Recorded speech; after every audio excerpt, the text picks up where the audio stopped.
আসসালামু আলাইকুম রহমতুল্লাহি অবরকাতুহু। সম্মানিত দর্শক, ইচ্ছাই হোক কিংবা অনিচ্ছাই হোক, প্রতিদিন আমরা যারা কন্টেন্ট তৈরি করি কিংবা টেলিভিশন টকশোতে যাই, পত্রপত্রিকায় লেখালেখি করি এবং সেগুলো করতে গিয়ে যখন বাংলাদেশের চলমান রাজনীতি, অর্থনীতি এবং একই সঙ্গে আমাদের পুরো সমাজ ব্যবস্থায় যে একটা ঝাঁকুনি লেগেছে, সব কিছু ওলটপালট হয়ে যাচ্ছে। কেন হচ্ছে, কী কারণে হচ্ছে এবং এগুলোর ভবিষ্যৎ কী, তা নিয়ে যদি আপনাকে আলোচনা করতে হয়, সঙ্গতির কারণেই জামাতের প্রসঙ্গে এসে যায়, বিএনপির প্রসঙ্গ আসে। তো আজকের এই ভিডিওতে জামাত নিয়ে আলোচনা করব, যদিও আমি ব্যক্তিগতভাবে ঠিক জামাত নিয়ে কথা বলতে স্বাচ্ছন্দ্য বোধ করি না। জামাতের প্রতি বিরাগের জন্য নয় কিংবা অনুরাগের জন্য নয়, স্বাচ্ছন্দ্য বোধ করি না এই কারণে যে ঠিক 1986 সন থেকে আমি এই দলটিকে ঘনিষ্ঠভাবে দেখে আসছি একজন সাংবাদিক হিসেবে। পরবর্তীতে আমি যখন 91 থেকে একেবারে 2001 পর্যন্ত 10 বছর ব্যবসা বাণিজ্য করেছি, এর বাইরে অন্য কোনো কিছু চিন্তা ভাবনা করিনি। তখন আসলে কোনো রাজনৈতিক দল নিয়ে আমি আসলে ওরকম চিন্তা ভাবনা করিনি। কিন্তু যখন 2001 সনে জাতীয় নির্বাচনে অংশগ্রহণ করার জন্য আমি তৃণমূলে কাজ শুরু করলাম, তো সেখানে আমার যে নির্বাচনী এলাকা, সেখানে আমার প্রতিদ্বন্দ্বী হিসেবে জামাতের একজন প্রার্থী ছিলেন বিখ্যাত আব্দুল কাদের মোল্লা। আমাদের বাড়ি একই উপজেলাতে, তবে বেশ খানিকটা দূরত্বে, ধরুন 10-12 কিলোমিটার দূরত্ব হবে তার বাড়ি। কিন্তু কয়েকটি কারণে তার সঙ্গে আমার ব্যক্তিগত সম্পর্কের যে বন্ধনটা, এটি অম্লান ছিল। প্রথম কারণ হলো, আমি যে স্কুলে পড়তাম, বাইশরশি শিবসুন্দরী হাই স্কুল, এই স্কুলে তিনি 60-এর দশকে শিক্ষকতা করতেন, সম্ভবত 66, 67, 68 সনে। এবং আমার ফুফু, চাচা অনেকেই তার ছাত্র ছিলেন, যারা ওই স্কুলে ওই সময়টাতে পড়াশোনা করতেন এবং যারা স্বাধীনতা যুদ্ধকালীন সময়, পরবর্তী সময় খুব বড় বড় পদে, সরকারি বেসরকারি বড় বড় পদে কিংবা ব্যবসায়িক হিসেবে খুব ভালো অবস্থানে পৌঁছে গিয়েছিলেন। তো তাদের শিক্ষক ছিলেন জনাব আব্দুল কাদের মোল্লা। এবং স্কুলের পাশে তিনি যে বাড়িটিতে থাকতেন কাছাকাছি, সেই বাড়িটি আমার এক আত্মীয়, নিকটাত্মীয়, সেই বাড়িতে তিনি থাকতেন। তো ওই আমলে, যেটা 60-এর দশকে হতো, যে বাড়িতে থাকতেন সেই বাড়ির ছেলে মেয়েদেরকে পড়াতেন, তারপরে স্কুলের শিক্ষকতা করতেন। এটা ওই সময়টিতে একেবারে যাকে বলা হয় স্বাভাবিক একটা বিষয় ছিল। তো পরবর্তীতে যখন সাংবাদিকতা শুরু করলাম, তখন দেখলাম যে কাদের মোল্লাও সাংবাদিক, এবং যেন তেন সাংবাদিক না, বেশ বড় সাংবাদিক। আমাদের পরিবারে তখন বেশ কয়েকজন নামকরা সাংবাদিক আছেন। তার মধ্যে বিচিত্রার চিফ রিপোর্টার ছিলেন জনাব কাজী জাওয়াদ, তারপর অবজারভারের চিফ রিপোর্টার ছিলেন জনাব খলিলুর রহমান, আরেকজন ছিলেন শহীদুজ্জামান খান। উনি অবজারভারের ফাইন্যান্সিয়াল পেজ দেখতেন এবং পরবর্তীতে ফাইন্যান্সিয়াল এক্সপ্রেসের এডিটর হয়েছিলেন, ডেইলি স্টারও চাকরি করতেন। তো সংবাদপত্র জগতের সঙ্গে আমাদের যে সম্পর্ক, সেই সম্পর্কটা দীর্ঘদিনের। আরও পুরনো দিকে গেলে আরও অনেককে পাওয়া যাবে এই লেখক সাংবাদিক হিসেবে। তো এর মধ্যে কাদের মোল্লাও আছেন আমাদের বাড়ির একেবারে কাছাকাছিতে। তো সেই সুবাদে ওনার সঙ্গে আমার একটা সম্পর্ক হলো সাংবাদিক হিসেবে। দ্বিতীয়ত যে উনি যেহেতু ওই আমি যে স্কুলে পড়তাম সেই স্কুলের শিক্ষক ছিলেন, সেই সুবাদে একটা সম্পর্ক হলো। আর 1986-এ জামাত যখন ইলেকশন করলো, তখন ওই সদরপুরের ওই আসনে তিনি সংসদ সদস্য হিসেবে জামাতের প্রার্থী ছিলেন। আর আমি যখন 2001 সনে প্রার্থী হিসেবে সদরপুর চরভদ্রেশনে গেলাম, তখনও তিনি সেখানে জামাতের প্রার্থী ছিলেন। তো আমরা যে কজন আওয়ামী লীগের লোকজন ছিলাম, আমি ছিলাম, জনাব এ কে আজাদ সাহেব ছিলেন হামিম গ্রুপের, এখন চ্যানেল 24-এর মালিক, এরকম আরও এই দুজনের সঙ্গেই ওনার ব্যক্তিগত সম্পর্ক খুব ভালো ছিল জনাব কাদের মোল্লা সাহেবের। বিশেষ করে আজাদ সাহেবের সঙ্গে খুবই ভালো সম্পর্ক ছিল। উনি আমাদের সঙ্গে কথাবার্তা বলতেন। সেই সুবাদে জামাতকে দেখার সুযোগ হয়েছে কাছাকাছি। এর বাইরে অন্যান্য যে সকল শীর্ষ নেতৃবৃন্দ রয়েছেন জামাতের, গোলাম আজম সাহেব সহ, তাদের অনেকের সঙ্গে সাংবাদিক হিসেবে যতটুক ঘনিষ্ঠ হওয়ার সুযোগ ছিল সেটা হয়েছি। আবার পরবর্তীতে যখন 2009 সনে সংসদ সদস্য হয়েছি, তখন তো জামাতের অনেককে বন্ধু হিসেবে, সহকর্মী হিসেবে কাছাকাছি পেয়েছি, এবং যেই কারণে জামাতের উপর যখন মারাত্মক বিপদ নেমে এলো 2010 সনের পরে, কেন জানি আমি তাদের প্রতি সহানুভূতিশীল ছিলাম। বুঝে হোক না বুঝে হোক সহানুভূতিশীল ছিলাম, এবং তাদের পক্ষে অনেক কথা বলেছি, অনেক কিছু লিখেছি। তো সেই সুবাদে জামাত নিয়ে আসলে নেতিবাচক কথা বলাটা আসলে আমার শোভাবায়, আমি সেটা বলবো না। 71-এ তাদের যে ভূমিকা আছে সেই ভূমিকার কারণে তারা অনুতপ্ত হোক বা না হোক এটা তাদের ব্যক্তিগত বিষয়। আমি 71 নিয়ে জামাতের সমালোচনা আগেও করতাম, এখনও করি, কিন্তু ব্যক্তিগতভাবে কোনো মানুষের সঙ্গে আমার জামাতের কারোর সঙ্গে তেমনি শত্রুতা নেই।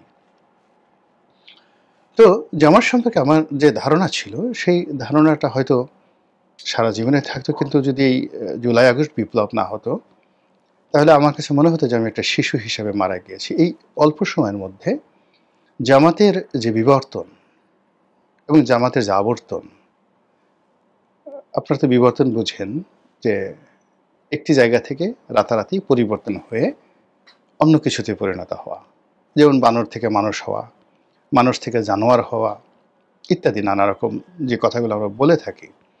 তো এটাকে বলা হয় বিবর্তন, জাস্ট পরিবর্তন। আর আবর্তন হলো ঘূর্ণিপাক, চারিদিকে ঘোরা।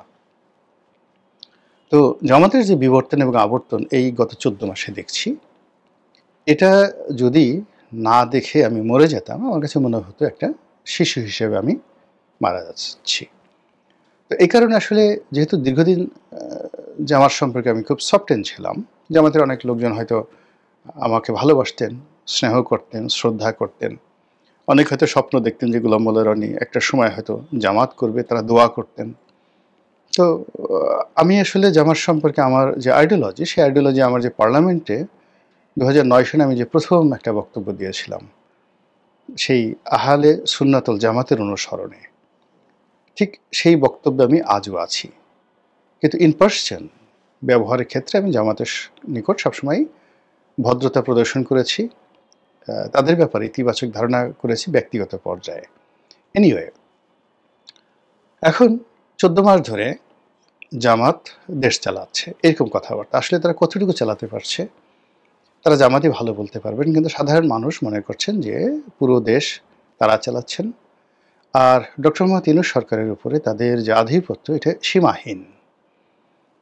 আগামীতে ছলে বলে কৌশলে তারা ক্ষমতায় আসবে, এটি নিশ্চিত না হওয়া পর্যন্ত ভোট যেন না হয়, ভোট যেন ডিলে হয়, এ ব্যাপারে জামাতের যত শক্তি আছে জলে স্থলে অন্তরিক্ষে তারা সেই শক্তি প্রয়োগ করবে। এটি হলো সাধারণ মানুষের বিশ্বাস।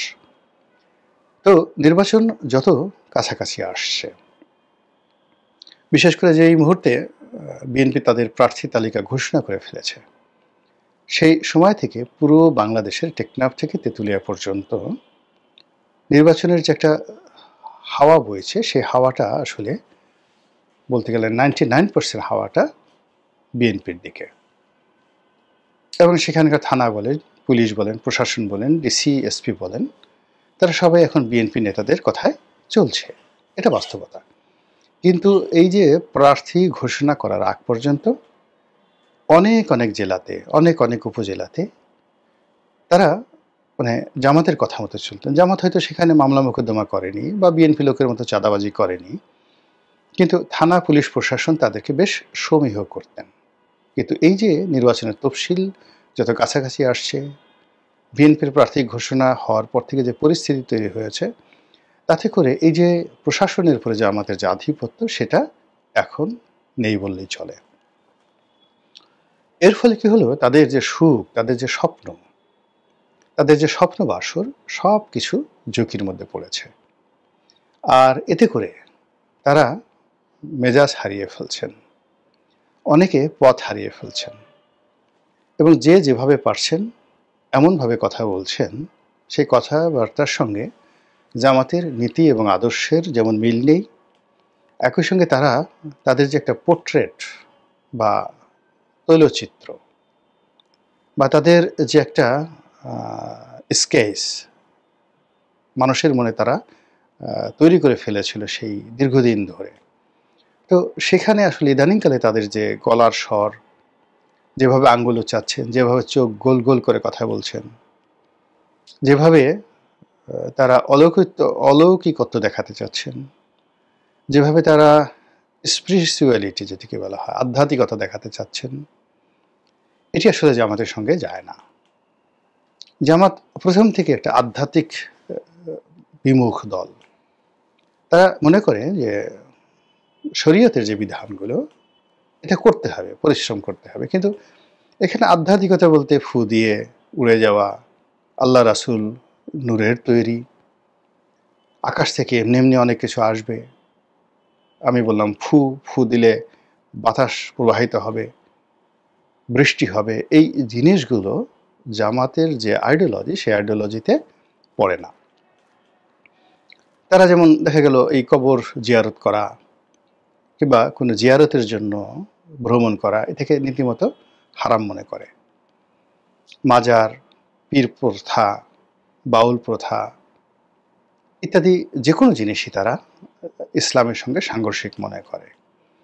এখন সেই জামাত, যে জামাত দীর্ঘদিন যাবৎ বলে আসছে যে আল্লাহ রাব্বুল আলামিন প্রতিটি জিনিসই তোমাকে দেবেন তোমার কর্মফল অনুযায়ী, যেভাবে করবে ঠিক সেভাবে ফল পাবে, আর যেভাবে তুমি বিশ্বাস করবে ঠিক সেই বিশ্বাস অনুযায়ী তোমার কর্মের স্পৃহা জাগ্রত হবে। তুমি যদি বিশ্বাস করো যে আমি একটা চোর হব, চোরকে তোমার খুব ভালো লাগে, তাহলে চুরি করার যত বুদ্ধি তোমার মধ্যে আসবে। তাহলে বিশ্বাসটা অর্থাৎ ঈমান থেকে তোমার কর্মের প্রেরণা আসবে। তো তোমার ঈমানটা যদি আল্লাহর দিকে হয়, রাসূলের দিকে হয়, তোমার কর্মটা ঠিক সেরকমভাবে হবে, কিন্তু তোমার অর্জনটা হবে তোমার কর্ম দিয়ে।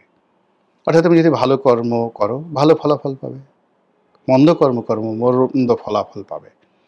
এখানে মাঝামাঝি কোনো জায়গা জামাত বিশ্বাস করে না। কিন্তু জামাতের যারা প্রতিপক্ষ তারা মনে করেন যে একটা মানুষ ৯০ বছর যাবৎ চুরি করছে, ধর্ষণ করছে, রাহাজানি করছে, পথের মধ্যে হঠাৎ করে কোনো একজন অলি আল্লাহ দেখা হলো, অলি আল্লাহ তাকে জিজ্ঞাসা করলেন, বাবা কেমন আছো, এক গ্লাস পানি দাও। আপনি পানি দিলেন বা ওই বৃদ্ধ মানুষটি পানি দিল, পানি খেয়ে অলি আল্লাহর সেই মন শান্ত হয়ে গেল, অলি আল্লাহ একটা ফু দিলেন, সঙ্গে সঙ্গে সেই লোক অলি আল্লাহ হয়ে গেল। এই জিনিসগুলো জামাত বিশ্বাস করে না। কিন্তু এই যে নির্বাচনের এই সময়টিতে হঠাৎ করে মনে হচ্ছে যে জামাত নিজেরা সবাই অলি আল্লাহ হয়ে গেছেন। এখন তাদের আমিরকে বলা হচ্ছে টাটকা অলি, জিন্দা অলি, জীবন্ত অলি, চলাফেরা করা অলি। কে বলছেন? তাদের আর একজন সংসদ সদস্য প্রার্থী মুফতি আমির হামজা। তাদের একজন ধর্মগুরু আছেন মুফতি সৈয়দ মোহাম্মদ ইব্রাহিম। তো তিনি যে বক্তব্য দেন সেই বক্তব্যে মনে হয় যে আরশে আজিমের অনেক খবরাখবর ইলহামের মাধ্যমে তার হৃদয়ে আসে এবং তিনি সেই বক্তব্যগুলো দেশ জাতিকে জানিয়ে দেন এবং জামাতের লোকজনও তার কাছ থেকে অনেকে শিক্ষা নেয়। তাদের একজন ওয়াজিন আছেন, ওয়াজ করেন, জনাব তারিক মনোয়ার, দীর্ঘদিন ধরে। তো তারিক মনোয়ার সাহেব একবার বলেন অক্সফোর্ডে পড়ান, একবার আমেরিকাতে এসে কোন হার্ভার্ড, অক্সফোর্ড, কেমব্রিজ, মানে কোনো কিছুই তার বাদ যায় না কথা বলতে গিয়ে। তার বাবা নাকি কবে সংসদ সদস্য ছিলেন, কি ছিলেন, ইত্যাদি ইত্যাদি আরও অনেক কিছু। এনিওয়ে, কিন্তু এই ভদ্রলোক আওয়ামী লীগের জামানাতে যে বক্তব্য দিতেন, ডক্টর মোহাম্মদ ইউনূসের বিরুদ্ধে যে বক্তব্য দিতেন, সুদ ঘুষের বিরুদ্ধে যে বক্তব্য দিতেন, এখন সেগুলি উল্টে গিয়ে তিনি এখন বলতে গেলে হাজ্জাজ ইবনে ইউসুফের মতো শক্তিশালী হয়ে পড়েছেন। এখন তিনি আওয়ামী লীগকে ইমানের দাওয়াত দিবেন। আওয়ামী লীগ যদি তার দাওয়াত না শুনে তিনি তাদেরকে মারবেন, তাদেরকে ছ্যাঁচা দিবেন, গুঁতো দিবেন, ইত্যাদি ইত্যাদি নানা রকম বক্তব্য সোশ্যাল মিডিয়াতে ভাসছে। তার মতো করে জামাতের অনেক নেতা কেউ আঙ্গুল বাঁকা করতে চাচ্ছেন, কেউ আকাশের সূর্যকে সাক্ষী রেখে বলছেন যে তাকে অতিক্রম করার ক্ষমতা সূর্যের নেই। সূর্য আল্লাহর হুকুমে, ওই যে ভদ্রলোক বললাম সেই ভদ্রলোকের ইজ্জতের মানে জিল্লতিতে, নূরের জিল্লতিতে সূর্যের যে গতি থেমে যাবে, না যাবে অস্ত, না হবে উদিত। এই ধরনের কথাবার্তা বলার চেষ্টা করছে। আরেকজনে বারবার বলার চেষ্টা করছে, do you know who I am? আমি কে? ধরুন আমার নাম গদা শাহ। আমি যখন বারবার বলবো যে remind it, rewind it, remember it, I am গদা Shah, I am Putu Shah, it means যে আমি আমার এই গদা শাহ বা পুটু শাহ, যে আমার বাপ দাদা নাম দিয়েছে, এই গদা শাহ পুটু শাহর ব্যাপারে আমি সচেতন নই। আমার বিশ্বাস হচ্ছে না যে আমার নাম গদা শাহ, আমার নাম পুটু। সেই জন্য আমি বারবার লোকজনদেরকে স্মরণ করে দিতে চাচ্ছি। মানুষ যখন অহংকার করে, ওয়ালা তামশি ফিল আরদি মারহা ইন্নাল্লাহা লা ইউহিব্বু কুল্লা মুক্তালিন ফাকুর, আল্লাহর পবিত্র কালামে পাকের বাণী। খুবই যাকে বলা হয় চিরাচরিত একটি আয়াত, যে এই জমিনে অহংকার করে হেঁটো না। তোমরা এই অহংকার করে আমার জমিনটাকে ফাটিয়ে ফেলতে পারবে না, কিংবা লাভ দিয়ে আমার পাহাড়টিকে অতিক্রম করতে পারবে না। তো সেখানে জামাতের যারা নেতা এই আয়াতগুলো জানার পরেও তারা অহংকার করছেন, ভীষণ রকম অহংকার করছেন, যেটা তাদের চরিত্রের সঙ্গে মিলে না। তারা গলায় পাড়া দিতে চাচ্ছেন, জিহ্বা ছিঁড়ে ফেলতে চাচ্ছেন, এবং যেন তেন নয়। তারা গলায় পাড়া দিয়ে ডান হাত দিয়ে জিহ্বা ছিঁড়বেন না, বাম হাত দিয়ে টান দিয়ে জিহ্বা ছিঁড়ে ফেলবেন, এবং সবাইকে সাবধান করছেন যে সাবধানে কথাবার্তা বলবেন, সেই দিন আর নেই। আর এই কথা বলছেন একেবারে শীর্ষ পর্যায়ের নেতৃবৃন্দ, যারা কখনো জোরে কথা বলতেন না, হাসি মুখে ছাড়া কথা বলতেন না, এখন তারা কথায় কথায় রাগ হয়ে যাচ্ছেন। তো এই যে আপনার যেটা ট্র্যাক রেকর্ড রয়েছে, সেই ট্র্যাক রেকর্ডের বাইরে আপনি যখন বের হয়ে যাবেন, কিংবা আপনার যে সীমা পরিসীমার বাইরে চলে যাবেন, বর্গক্ষেত্র, গোলাকার ক্ষেত্র, আয়তক্ষেত্র বা ত্রিভুজ, ট্রায়াঙ্গেল, যাই বলেন না কেন, আল্লাহ রাব্বুল আলামিন প্রতিটি প্রাণীর জন্য একটা সীমারেখা নির্ধারণ করে দিয়েছেন। মানবের জন্য, জানোয়ারের জন্য, পশু পাখি, কীটপতঙ্গের জন্য। যদি আপনি হারিয়ে যান এবং সেই সীমার বাইরে চলে যান, আপনি আর সীমার ভিতরে ফিরতে পারবেন না। সীমা অতিক্রমকারীকে আল্লাহ কখনোই পছন্দ করেন না, এবং সীমা অতিক্রমকারীর সবচেয়ে বড় বিপত্তি হলো সে আর তার সীমার মধ্যে ফিরতে পারে না। তো সেই দিক থেকে আপনি দেখবেন যে একটা প্রজাপতি ঘরের মধ্যে ঢুকে গেছে, সে চেষ্টা করলে, আপনি বারবার চেষ্টা করছেন যে এই ঘরের মধ্যে মরে যাবে, কিন্তু সে আর বেরোতে পারছে না। ঘরের মধ্যে একদিন দুদিন পরে সে মারা গেল।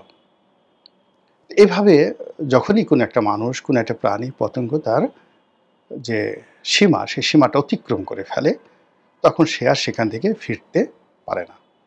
জামাত তার যে সীমা ছিল, সে সীমার বাইরে তারা চলে এসেছে, কথায়, আচরণে, চিন্তায়, চেতনায়, লোভে, লালসায়, স্বপ্নে, কামনায়, বাসনায়, সব ক্ষেত্রে গত 14 মাসে সব জায়গাতে তারা সীমা অতিক্রম করেছে। ফলে আগামীতে যে পরিবর্তন আসছে, সে পরিবর্তন যেভাবেই আসুক না কেন, জামাত তার আগের জায়গায় আর ফিরতে পারছে না। এখন সেই পরিণতি কেমন হবে, ভালো না মন্দ, সেটা একমাত্র আসমানের মালিক, জমিনের মালিক আল্লাহ রাব্বুল আলামিন ভালো জানেন। আসসালামু আলাইকুম ওয়া রাহমাতুল্লাহি ওয়া বারাকাতুহু।